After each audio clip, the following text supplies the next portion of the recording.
Men are made for strength, not for beauty. A handsome face may win glances, but strength commands obedience.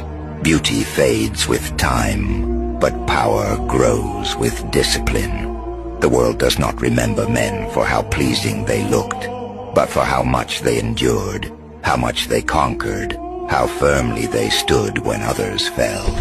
A weak man, no matter how fair his features, is discarded like a broken ornament. But a strong man, even scarred and weathered, becomes a pillar others lean upon. Do not waste yourself chasing the vanity of appearance. That is a currency fit for children and courtesans. A man's worth is measured in the weight of his resolve, the sharpness of his mind, and the force of his will. The throne does not belong to the beautiful.